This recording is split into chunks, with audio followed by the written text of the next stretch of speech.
자, 여러분들 오늘 말씀 어떠세요? 좀 익숙치 않은 얘기인가요? 익숙하세요? 무슨 얘기인지? 자, 그럼 제가 오늘 옛날 한옛날의 이야기식으로 예, 다시 한번 우리 상황을 점검을 해볼까요? 지금 오늘 이 사무엘하 17장의 15절에서 29절 말씀은요.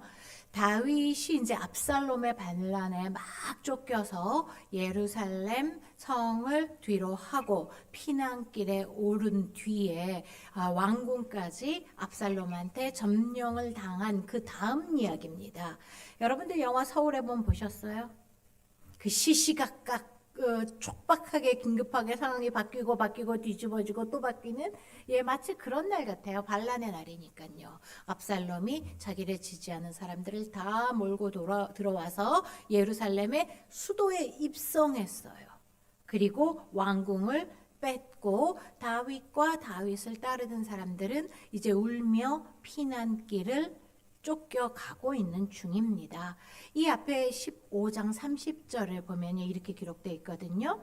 다윗이 감란산 길을 올라갈 때에 그의 머리를 그가 가리고 다윗이 머리 가리고 맨발로 울면서 가고 그와 함께 가는 모든 백성들도 각각 자기의 머리를 가리고 울며 올라가니라. 이게 아들 압살롬의 반란에 쫓겨서 이제 언제 다시 돌아올지 모르고 몰살을 당할 수도 있는 그런 촉박한 긴급한 상황에서의 상황이었습니다.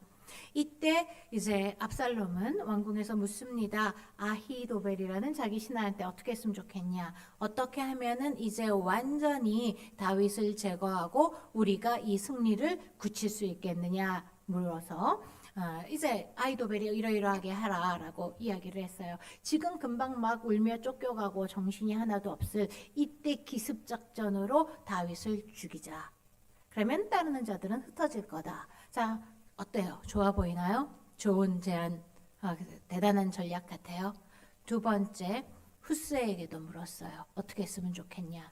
그랬더니 후스가 아니다. 다윗은 완전히 전쟁에 능한데 그렇게 해서 잡을 수 없을 거다. 그러니까 사람들을 더 많이 끌어모으고 압살롬도 전쟁에 가고 해가지고 한꺼번에 죽여야만 할 거다. 이렇게 말을 했는데 사실 후세의 생각은 따로 있었습니다. 후세는 다윗의 친구로서 시간을 벌고 빨리 이 긴급함을 다윗한테 알려서 어떻게 해서든지 전략과 대책을 세우게 만들고 싶었던 거예요. 그래서 이제 이 오늘 본문 말씀은요. 후세가 그 말씀을 어떻게 해서든지 다윗한테 전해야 되잖아요. 어떻게 해서라도 오늘 밤 이러이러한 계략이 있으니 빨리 요단강 건너가서 더 안전한 데로 피신해라. 비록 내가 이러이러하게 이야기를 해서 아까 얘기 좀 아히도벨의 말대로 따르지 않게 진정은 시켜놨다만 언제 상황이 바뀔지 모르고 언제 마음이 바뀔지 몰라서 쫓아갈 수도 있으니 어서 도망가라 이러는 과정입니다. 이 과정에서 오늘 본문 말씀 우리는 하나님의 사역자가 어떤 사람인가 하나님의 사역자는 어떠해야 하는가 이것들을 한번 찬찬히 생각해 보고자 하는 겁니다.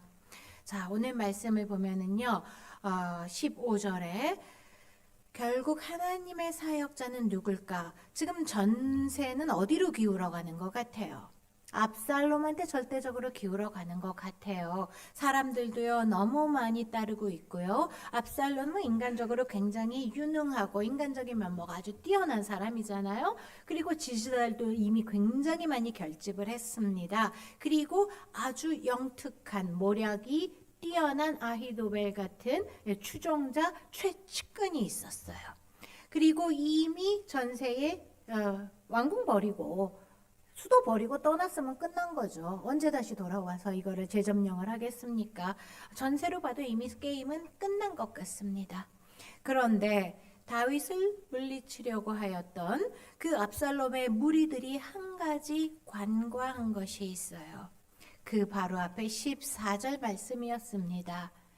제가 한번 읽어드릴게요. 압살롬과 온 이스라엘 사람들이 이르되 아렉 사람 후세의 계략은 아히도벨의 계략보다 낫다 하니 이는 여호와께서 압살롬에게 화를 내리려 하사 아히도벨의 좋은 계략을 물리치시고 치라고 명령하셨음이더라. 자, 무슨 얘기입니까? 사실 원래 기습작전을 피라고 했던 아히도벨의 계략이 더 좋았다는 겁니다. 사실은 그대로 따랐으면은 다윗은 그날 밤에 진짜로 끝에 완전히 제거될 수도 있었단 얘기예요. 그런데 하나님의 뜻이 중요한 것은 거기 있지 않았다는 겁니다.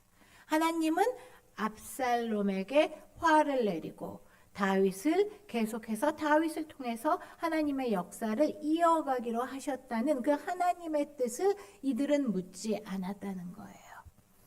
하나님의 그 뜻을 묻고 분별한 자만이 이제 다윗의 역사 또는 다윗을 사실은 통해서 이루고 하려고 하시는 하나님의 역사에 동참하는 사역자가 될 수 있었다는 이야기입니다. 압살롬의 탁월한 면모, 그 보좌진의 영특함, 계략, 책략, 지지자, 전세, 상황 이런 것들을 다 뒤로 하고라도 그런 상황에도 불구하고 하나님의 사역자는 오직 하나님의 뜻을 먼저 구하고 분별하는 자들입니다. 그리고 이제 두 번째, 하나님의 사역자는 그 분별한 뜻에 실제로 헌신하는 자들입니다. 오늘 본문 말씀에서 보면요, 여종도 나오고요. 어떤 여인, 농부의 부인, 곡식을 빻아서 덮었네, 어쨌냐 이런 얘기들이 나오죠. 예, 훗새가 드디어 그 이야기를 전달을 하고자 하는 거예요. 다윗에게 도대체 어떻게 왕궁에 있었던 후세가 누구 첩보원을 통해서 그 이야기를 다윗한테 전달해서 빨리 도망갈 수 있게 할 것이냐, 이게 문제였습니다. 그래서 성 바로 밖에 요나단과 아히마스가 기다리고 있었어요. 궁중 안의 소식과 사태가 어떻게 돌아가는지 알고 빨리 다윗한테 전하려고요. 그들은 누구냐? 대제사장 아비아달과 사독의 아들들이었고 본인도 제사장이었습니다. 그래서 이제 서성거리면서 초조해하면서 무슨 소식이 오나, 왕궁 상황은 어떻게 돌아갈 거냐, 어떻게 됐냐면서 우물가에 서성이고 있었습니다.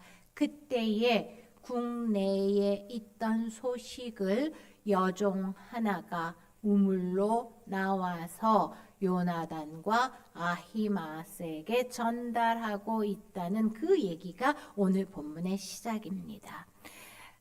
엔로겔이라고 하는 그 예루살렘 외곽에 있는 한 우물이에요. 지금 요배 우물이라고도 불리는 같은 우물이라는 그런 얘기들이 있습니다.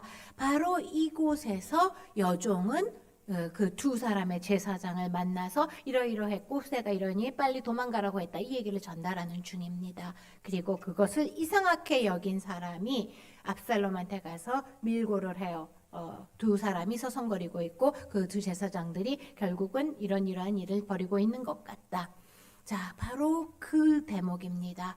누가 하나님의 사역자일까?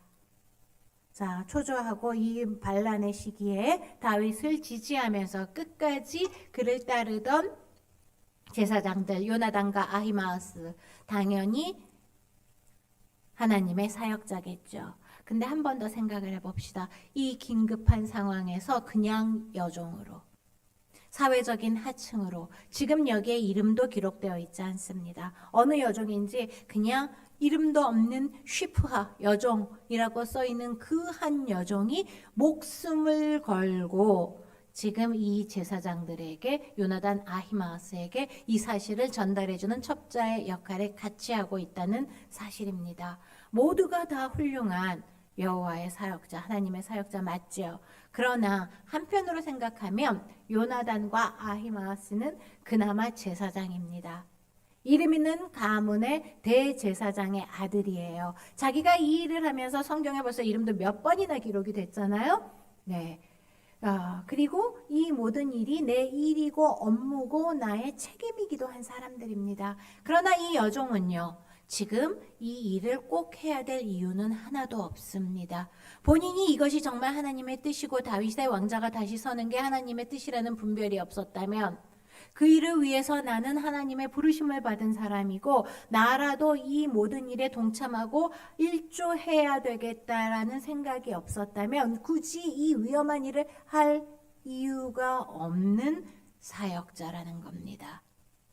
자, 그렇게 해서 드디어 압살롬에게까지 밀고가 들어갔고요. 압살롬의 종들이 이제 요나단과 아히마아스를 잡으러 뛰쳐 나왔습니다. 그랬더니 너무 긴급해서 요나단과 아히마아스가 길거리 아무 집이나 들어갔어요. 그리고 그 집의 우물 뚜껑을 열고 그 속으로 몸을 피했습니다.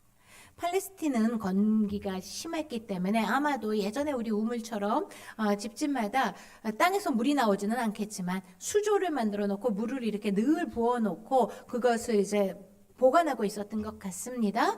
그런 우물이 지금 건기라서 아마 말라 있었나 봐요. 그래서 요나단과 아히마아스를 집주인이 얼른 거기에다 숨겨줬어요. 그리고 나니까 그 농부의 부인이 그 위에를 우물을 뚜껑으로 덮고 마당에서 말리던 곡식들을 쫙 돗자리 펼치고 그 위에다 곡식으로 가리고 그래서 완전히 위장을 한 상태입니다. 그랬더니 밀고 있던 그 압살롬의 종들이 와서 못 봤냐? 사람 못 봤냐? 여기 요나단 아히마아스 지나가지 않았냐? 어디 갔냐 했더니 못 봤다. 그냥 저쪽 시내로 갔나 보다. 그리고 이제 계속 천연덕스럽게 곡식만 널고 있었던 거죠. 이렇게 해서 결국 그 자리에서 이 이름 없는 또 다른 농부의 부인이 요나단과 아히마아스를 구해줍니다. 요나단과 아히마아스를 구해서 결국은 다윗과 다윗을 따르던 모든 그의 사람들도 구할 수 있는 그 큰 일을 해내게 된다는 얘기입니다. 이 농부의 부인 역시 이름이 적혀 있지 않습니다. 그냥 시골 안악의 하나예요. 마치 라합처럼. 그러나 이 일이 하나님의 일이라고 생각한 그 농부의 부인 역시 목숨을 걸고 압살롬의 종이 쫓겨왔었을 때조차도 이 일을 감수하면서 이 사역을 감당했다는 얘기입니다. 여러분 오늘 찬양에 너무 많이 은혜 받으셨죠? 예. 저도 이 목요 찬양에 우리 찬양팀들 함께 찬양할 때에 참 많은 큰 은혜를 받아요. 우리 학기 시작한 지 얼마 안 됐으니까 한 지난주나 지지난주쯤이었던 것 같습니다. 제가 또 찬양을 부르면서 따라 부르면서 너무 큰 은혜를 받았는데 그날의 찬양에 특히 은혜를 받았던 찬양이 무엇이었냐면요. 하나님의 부르심에는 실수가 없으시다. 하나님의 부르심에는 후회하심이 없으시다. 여러분 잘 아는 찬양이죠. 한번 해볼까요? 중간만 뭐예요?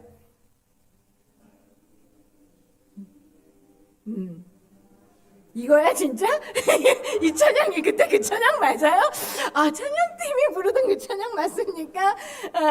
네, 맞는 것 같아요. 네, 바로 이 찬양이었어요. 근데 이 말씀이 내가 왜 그렇게 은혜가 됐냐면요. 조금 그날 완전히 새롭게 와닿았기 때문이에요. 바로 몇 주 전이었는데요. 제가 예전에 이 찬양으로 큰 용기와 위로를 받을 때는요. 이럴 때였습니다. 특히 유학생활에 너무 힘들고 너무 자신이 없고 도저히 못할 것 같았을 때였어요. 내가 과연 여기에서 이 사람들 사이에서 이 미국인 사이에서 살아남을 수 있을까? 내가 과연 저 학교를 갈 수 있을까? 나의 다음 날이 어떻게 될지 내가 정말 알 수 있을까? 너무 불안하고 초조할 때 하나님이 부르셨으니까 하나님이 힘 주시겠지. 하나님이 능력 주시겠지. 이런 마음으로 위로와 용기를 받았거든요. 근데 오늘 그 말씀을 찬양을 들으면서 너무 은혜를 받았을 때에는 전혀 다른 부분이었어요. 이번에는요. 내 인생에 여러분의 혹시 사역 가운데 잘 안 풀릴 때가 있습니까? 너무 초라할 때가 있나요?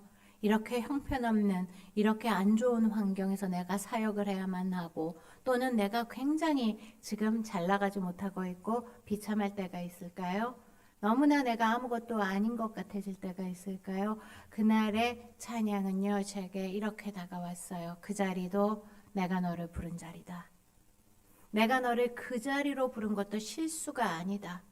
내가 그 자리를 널 부른 것이 잠깐 잊어버려서 내가 졸다가 잘못해서 내가 너를 인도하는 걸 까먹어서 그 자리에 둔 게 아니다. 그 자리에 둔 것이 바로 실수 없는 완벽한 나의 부르심이었다. 내가 잘 안 풀리는 것 같고 내 눈에 별거 없는 것 같고 빨리 여기는 어떻게든 거쳐가고 난 더 좋은 곳에 더 높은 곳에 더 뛰어난 곳에 가려고 들른 곳이 아니라 네가 지금 사역하고 있고 너가 지금 머물러 있는 그곳이 내가 너를 부른 가장 완벽한 후회 없는 실수 없는 내가 지정한 나의 사역지다. 그 마음이 그날 들었어요. 자, 요나단과 아히마아스, 이름도 없는 여종, 동일하게 목숨을 걸고 하나님의 사역에 동참을 한 이름도 기록되지 않은 농부의 아내. 지금 누가 더 크냐, 누가 더 훌륭한 사역자냐 이런 얘기를 하려는 게 아닙니다. 모두가 다 커요. 모두가 다 필요합니다. 누가 더 크냐는 성령 받기 전에 제자들이 하던 얘기예요. 성령 받고 난 제자들은요, 지금 크냐 작으냐의 얘기는 아닙니다. 그럼에도 불구하고 저에게 너무 큰 감동과 감격이 몰려온 건 이겁니다. 하나님, 제가 그걸 할 수 있다고 믿으셨어요. 내 이름이 기록되지도 않을 것이고 환경이 형편없을 것이고 아무도 알아주지도 않을 것이고 그곳에서조차 제가 하나님의 양을 먹일 거라고 절 믿으셨습니까? 그래서 저에게 이 일을 맡기셨습니까? 왜 나를 믿으십니까? 선한 것도 없고 의로운 것도 없는 자인데. 입장을 바꿔서 여러분이 한번 생각해 보실까요?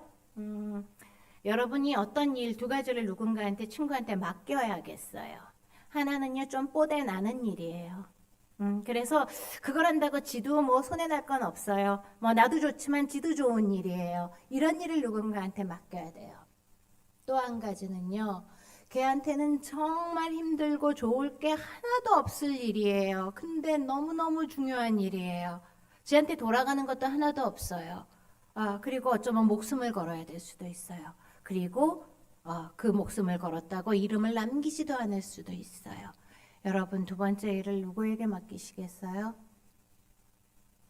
누구한테 그 일을 맡기면 좋을까요? 정말 내가 믿고 친한 사람 아니면은 웬만해서는 그런 일은 해달라고 말 못하겠죠. 여러분이 그런 사역지에 계십니까? 돌이켜서 생각해 보실까요? 하나님은 나를 이렇게까지 믿으시나? 하나님은 나를 이렇게 친하다고 생각하시나? 나 같은 사람을 선할 것도 없고 의로울 것도 없었고 늘 내 욕심과 내 뜻과 내가 높아지기를 그렇게 바라는 나한테 왜 하나님 나를 이렇게 믿으셨어요? 그 감격이 저에게 너무나 밀려와서 너무 죄송스럽기도 하고 너무 죄송하기도 하고 또 한편으로는 너무 감격적이기도 하고 그런 감동이 저에게 하루 종일 있었습니다. 그런데 한편은요. 하나님의 나라는 바로 이런 사람들을 통해서 이루어지는 것 같아요. 이번이 처음이 아니거든요. 느헤미야서에서는요. 하나님의 무너진 성전을 재건해야 되죠. 그래서 그 편안하게 안락했던 땅을 버리고 수많은 포로가 돌아와서 아무것도 없는데 주변의 위협과 협박과 조롱에도 불구하고 매일매일 낮에는 일을 하고요. 밤에는 창을 들고 그걸 지켜야 되고요. 또 누가 쳐들어오나 파수꾼을 세웠어야 됐었어요. 그런데 그들의 이름이 성경에 다 기록되었을까요? 아니잖아요. 그들이 없었으면 하나님의 성전은 재건되지 못했습니다. 하나님의 나라는 이루어지지 못했어요. 그런데요, 성경에는 그냥 이렇게 써 있어요. 누구누구 왜 몇 명. 이랑 똑같아요. 누구누구의 자손 몇 천 명. 그냥 그 중에 하나가 매일 밤을 목숨을 걸고 매일을 낮과 밤을 낮에는 일하고 밤에는 돌 갖다 나르고 또 밤에는 포로로 돌아와가지고 그 고된 삶에서 땅을 가꾸면서 그 자리를 지켰고 그것 때문에 하나님의 나라는 계속되었습니다. 예수님의 공생애도 그렇죠. 모든 사람이 지금 알고 있는 예수님의 12제자 있었습니다. 그렇지만은요. 그 뒤를 따라다니면서 가진 것을 다 들여서 그 무리들을 돌본 여성들이 있었어요. 이름도 기록되어 있지 않습니다. 그러나 하나님은 그들을 기억하셨어요. 왜요? 그들 중에 하나가 막달라 마리아였잖아요. 부활 후 첫날 예수님은 제일 먼저 누구에게 나타나셨습니까? 12제자가 아닌 막달라 마리아. 하나님의 마음은 이걸지도 몰라요. 막달라 마리아라는 이름도 안 적힌 너. 내가 너에게 나의 부활을 제일 먼저 보여주고 싶었다. 네가 한 고생이 개고생이 아니라고. 네가 진 십자가가 헛것이 아니었다고. 내가 승리했고 내가 죽음을 이겼고 이 일에 처음부터 끝까지 함께했던 너를 내가 꼭 제일 먼저 만나서 이 승리를, 죽음을 이긴 승리를 전해주고 싶었다고. 하나님의 마음은 그것이었을 것 같아요. 자, 그러면 이 여종은, 이 농부의 부인은, 막달라 마리아는 어떻게 하나님의 사역에 이렇게 동참을 할 수 있었을까요? 여종은 그냥 우물가에 나갔어요. 우물을 기르러. 막 특별한 영적인 비밀한 일을 하나님과 막 이렇게 주고받고 엄청난 훈련을 받아서 한 게 아닙니다. 여종의 일상이었어요. 우물을 나가서 물을 길어오는 건. 근데 그 일상 때문에 의심을 받지 않았어요. 오히려 눈에 튀는 거는 우물가에서 오락가락하던 제사장들이죠. 여종은 매일매일, 여자들은 매일 우물에서 우물을 길었기 때문에요. 하나도 의심스럽지 않았습니다. 그의 그 일상이 하나님의 나라를 이루는 데 사용된 겁니다. 농부의 부인은 어때요? 대단한 훈련을 받았고 대단한 영적인 비밀을 알아서 하나님의 사역을 동참했을까요?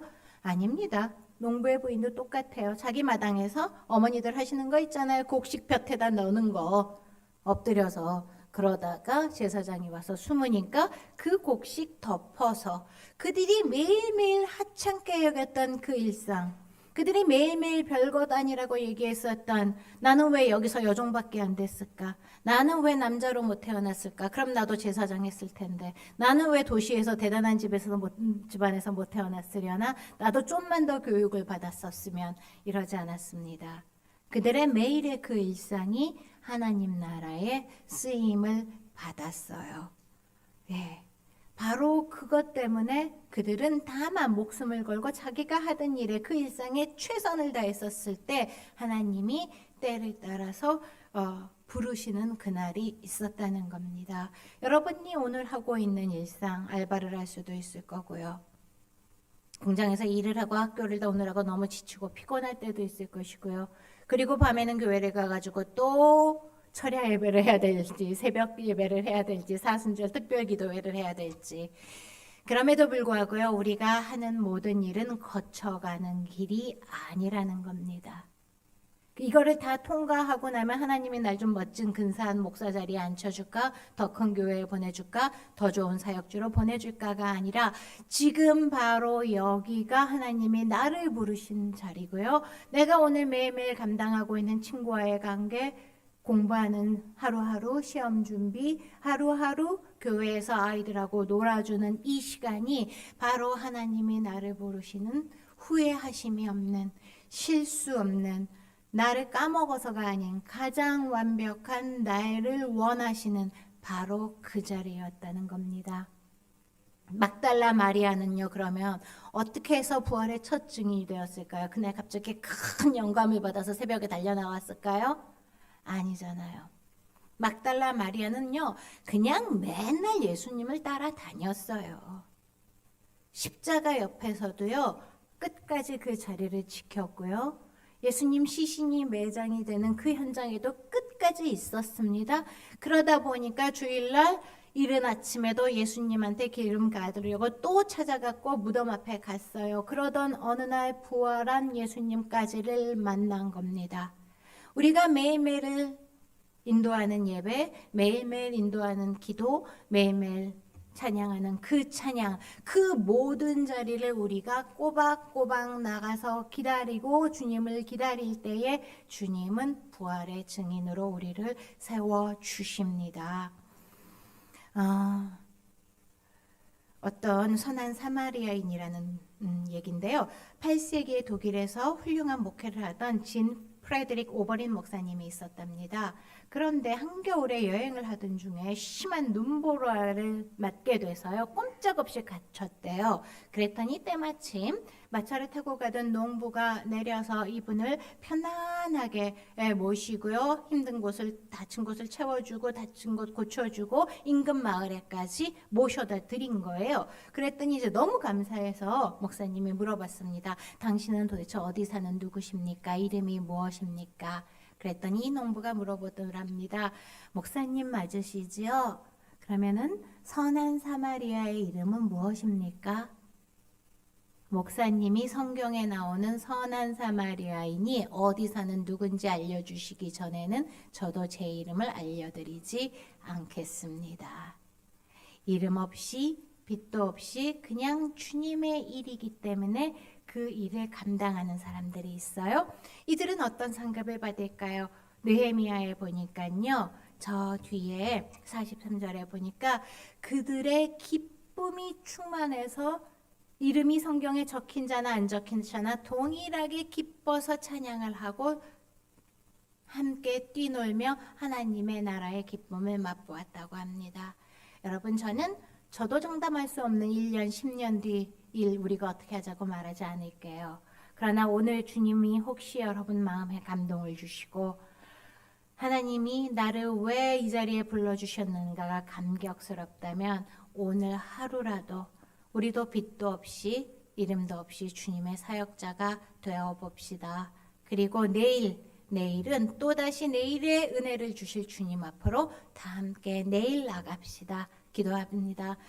하나님 감사합니다. 이렇게 연약하고 어리석고 늘 얄팍한 우리를 주의 사역자라고 부르셔서 이 자리를 지키게 해주심을 감사드립니다. 매일매일 주님 앞에 나가는 그 어느 날 하나님 우리는 또 다른 주님을 만나고 부활하신 주님을 만날 줄로 믿습니다.